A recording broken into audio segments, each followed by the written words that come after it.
तत्वाद्य यंत्र वह वाद्य यंत्र जिनमें स्वर की उत्पत्ति तारों से होती है, यानी तार के माध्यम से ध्वनि निकलती है, उसको हम तत्वाद्य यंत्र बोलते हैं। तत्वाद्य यंत्र कौन से हैं, तो उसके लिए हम एक ट्रिक का इस्तेमाल करते हैं।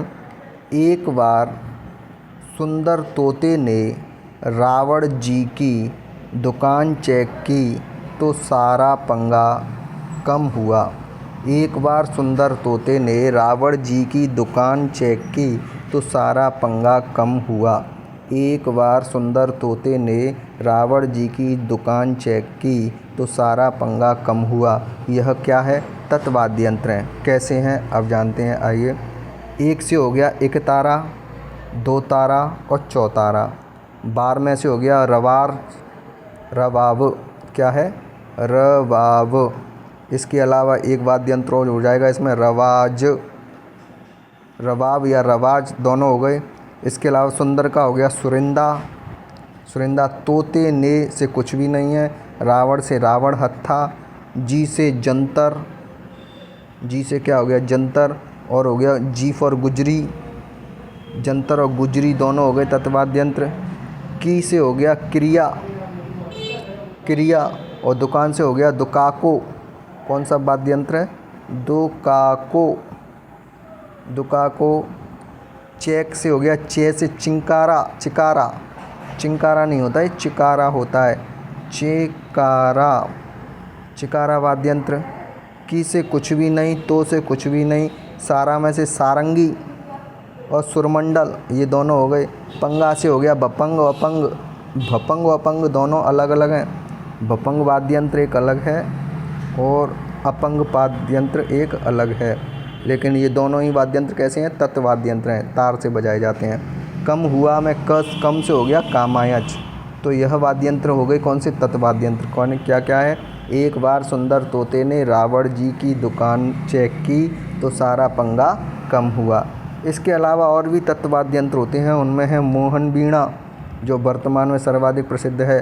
वीणा, गिटार व सितार, यह भी तारों के माध्यम से ध्वनि निकालती हैं, इसीलिए यह भी किस में आती हैं? तत्वाद्य यंत्र में आती हैं। आइए अब कुछ तत्वाद्य यंत्रों की विशेषताओं के बारे में पढ़ते हैं।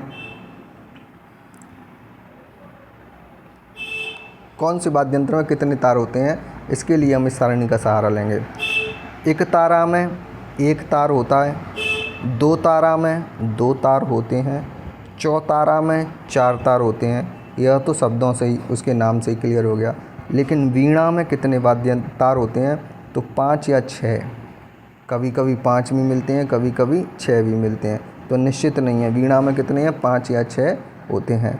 जंतर में कितने होते हैं? जंतर में भी 5 या 6 तार होते हैं। रावण हत्था में 9 होते हैं। रावण हत्था में कितने होते हैं? 9। सुरिंदा में 10 तार होते हैं। सुरिंदा में कितने होते हैं? 10 तार होते हैं। कामायच, कामायच में कभी कभी 12 होते हैं, कभी कभी 16 होते हैं, 12-16। सुरमंडल में 22 या 26 होते हैं। सुरमंडल में 22 या 26 तार होते हैं। सारंगी में 27, सर्वाधिक तार जो होते हैं वो किस में होते हैं? सारंगी में होते हैं।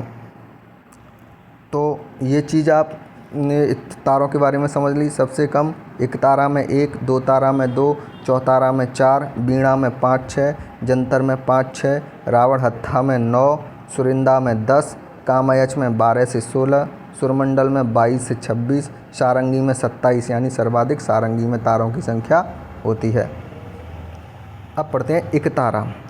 मीराबाई व नारद जी का प्रमुख वाद्य यंत्र कौन सा माना जाता है? तो मीराबाई और नारद जी का प्रमुख वाद्य यंत्र जो था वह एक तारा था। आधुनिक एक तारे में 2 तार, ये नोट है। वर्तमान में ज़रूरी नहीं है कि एक तारा में एक ही तार हो, कई ऐसे एक तारे भी आए हैं जिसमें 2 तार भी देखने को मिलते हैं। चौतारा, चौतारा क्या है इसके बारे में पढ़ते हैं। चौतारा, चौतारा के जो अन्य नाम हैं उसको हम जानते हैं तानपुरा के नाम से, तंदूरा के नाम से और तंबूरा के नाम से। 13 ताली नृत्य के समय बजाया जाता है तो चौतारा वाद्य यंत्र बजाया जाता है। चौतारा कैसा है? तत्वाद्य यंत्र है, 4 तारों वाला, तो 13 ताली में चौतारा बजाया जाता है। रामदेव जी के भूपे भी चौतारा बजाते हैं।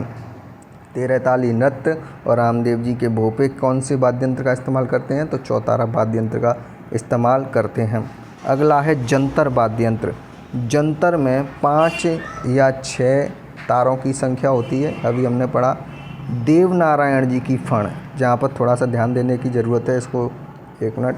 देवनारायण की फण पढ़ते समय गुर्जर जाति के लोग जो बजाते हैं वह कौन सा वाद्य यंत्र होता है? जंतर।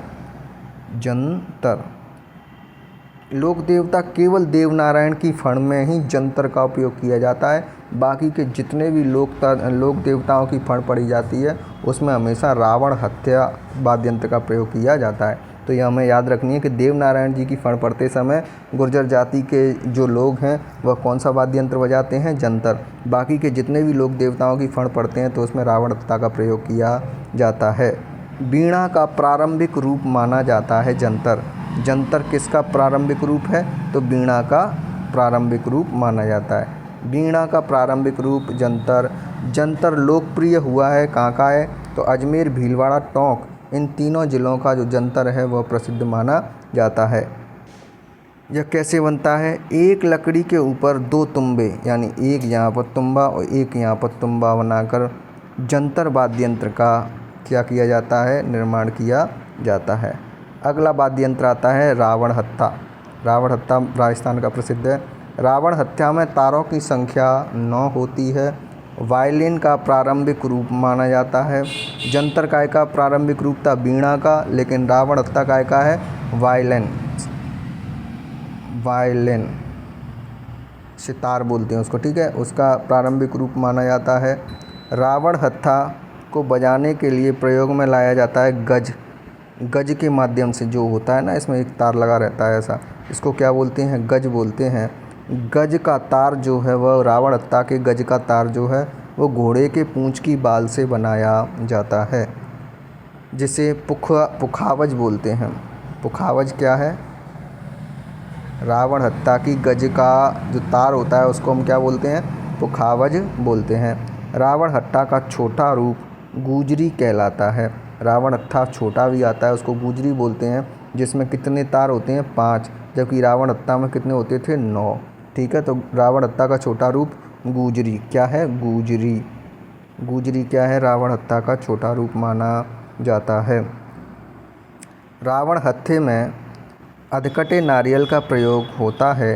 देवताओं की फण, किसी भी लोक देवता की, केवल देवनारायण को छोड़कर, क्योंकि देवनारायण में जंतर का प्रयोग होता था, बाकी के जितने भी लोक देवताएं हैं उनकी देवताओं की जब फण पड़ी जाती है तो उसमें वाद्य यंत्र के रूप में रावण हत्था का प्रयोग किया जाता है।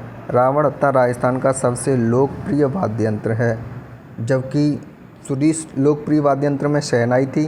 राजस्थान का सबसे लोकप्रिय कौन सा हो गया? रावण।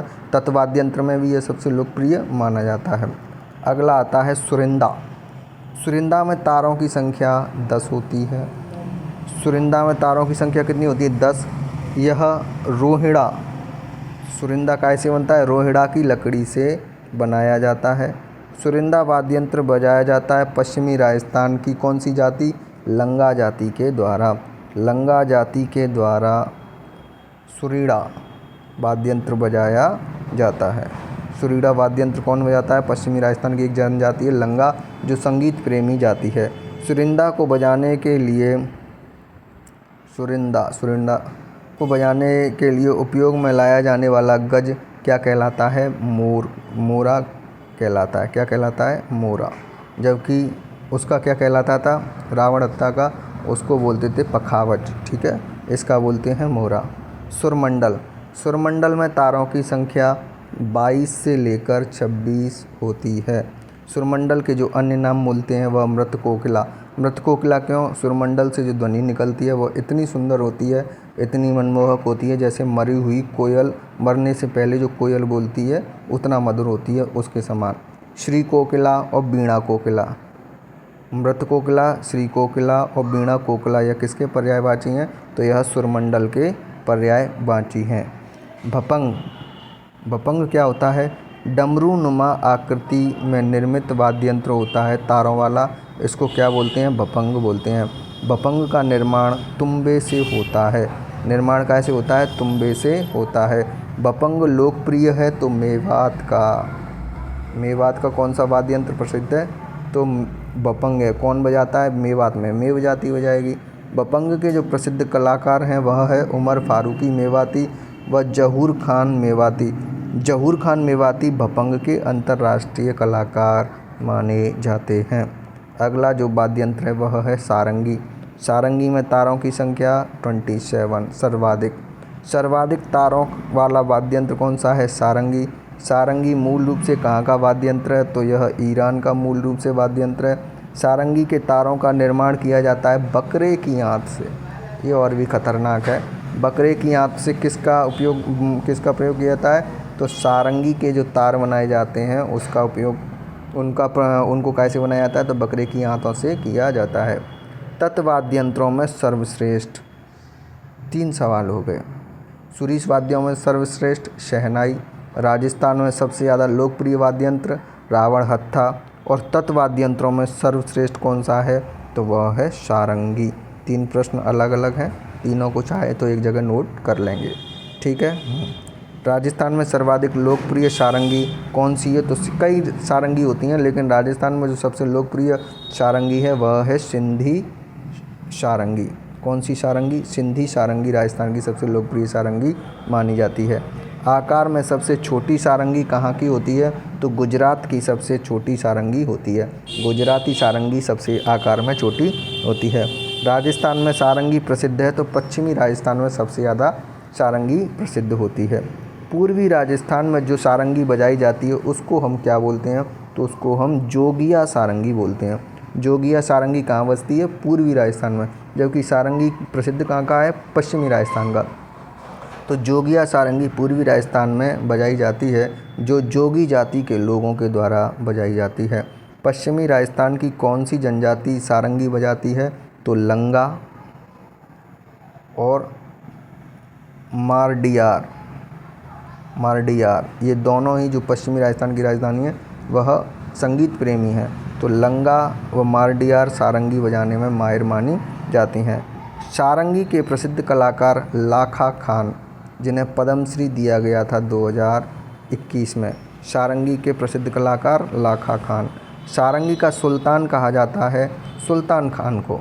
सारंगी का सुल्तान खान। कामायच का राजा, ये मोस्ट है, यहाँ थोड़ा सा ध्यान रखना। कामायच का राजा सारंगी को कहा जाता है, जबकि सारंगी की रानी कामायच को कहा जाता है। तो कामायच का राजा कौन है? सारंगी है। सारंगी के जो अन्य कलाकार हैं पंडित रामनारायण, आसीन खान, मुराद अली और मोमन खान। मोमन खान को राष्ट्रपति अवार्ड दिया गया था सारंगी बजाने के लिए। अगला तत्वाद्य यंत्र है कामायच। तो कामायच क्या है? कामायच में तारों की संख्या 12 से 16 होती है। कामायच में कितनी होती है? 12 से 16। सारंगी की रानी, अभी आ गया प्रश्न, सारंगी की रानी कौन है? कामायच। और कामायच का राजा कौन है? सारंगी। पश्चिमी राजस्थान में लंगा व माड़ियार यही जनजाति ज़्यादा मिलेंगी, कामायच को बजाने के लिए प्रसिद्ध माने जाते हैं। कामायच बजाने के प्रसिद्ध कलाकार कौन से हैं? साकर खां, कई बार आया है, इसको थोड़ा सा याद रखना है। साकर खां कौन है? कामायच बजाने के प्रमुख कलाकार माने जाते हैं। इनको 2012 में पद्मश्री भी दिया था। दापू का भंडाली आदि भी इसके प्रमुख क्या हैं? कलाकार हैं। संतोष झा, मुक्ता भट्ट ने मूमल गीत का रीमेक्स बनाया था जिसे अंतर्राष्ट्रीय याद रहे, तो कर लेना, कोई अलग से याद रखने की ज़रूरत नहीं है। अगला तत्वाद्य यंत्र है रबाब। क्या नाम है? रबाब। रबाब अलवर व भरतपुर की मेव जाति के द्वारा बजाया जाने वाला प्रमुख वाद्य यंत्र है। इसके अलावा है रवाज। रवाज क्या है? रवाज है अलवर टोंक व अलवर भरतपुर था रबाब, और ये अलवर टोंक की भाट जाति, कौन सी जाति? भाट जाति बजाती है रवाज को। पश्चिमी राजस्थान में रावलों की रंबत के समय यह वाद्य यंत्र बजाया जाता है। रावलों की रंबत के समय कौन सा बजाया जाता है? रावलों की रंबत के समय जो वाद्य यंत्र बजाया जाता है वह कौन सा है? रवाज है। इसके अलावा है दुकाको, इसका नाम है दुकाको। दुकाको क्या है? तत्वाद्य यंत्र है। दीपावली के अवसर पर मेवाड़ क्षेत्र में भील जनजाति के लोग इस वाद्य यंत्र को बजाते हैं। उस्मान गनी व मांगी बाई, फिरागी मांगी बाई जैसी महान संगीतक का संबंध दुकाको वाद्य यंत्र से रहा है। अब कुछ प्रश्नों के माध्यम से जानते हैं। हाईवान गिटार को संशोधित कर किस वाद्य यंत्र का निर्माण किया गया? तो मोहन वीणा कैसे बनाई गई है? हाईवान गिटार में कुछ संशोधन करके बनाई गई है। मोहन वीणा के प्रमुख कलाकार पंडित विश्व मोहन भट्ट को 1994 में वाद्य यंत्र के लिए ग्रैमी अवार्ड क्या दिया गया था? ग्रैमी अवार्ड कब मिला था विश्व मोहन भट्ट को? तो इनको मिला था 1994। काय के लिए? मोहन वीणा बनाने के लिए। राजस्थान के तानसेन कहे जाते हैं हरि सिंह। राजस्थान के तानसेन कौन हैं? हरि सिंह। राजस्थान के तानसेन हरि सिंह का संबंध किस वाद्य यंत्र से है? तो मोहन वीणा। इसके अलावा एक वाद्य यंत्र और बजाते हैं, वो है मशक। इन दोनों से ही हरि सिंह का क्या है? संबंध माना जाता है। पंडित रविशंकर शर्मा किस वाद्य यंत्र के लिए प्रसिद्ध हैं? सितार। पंडित रविशंकर शर्मा का संबंध है सितार से। महान संगीतज्ञ भीष्म केरल का संबंध किससे है? तो सरोंद। किससे? सरोंद वाद्य यंत्र, जिसको हम गेलियावी बोलते हैं। क्या बोलते हैं? गेलियावी बोलते हैं। यह तत्वाद्य यंत्र है। आज की वीडियो में इतना ही। कल फिर मिलेंगे, तब तक के लिए धन्यवाद।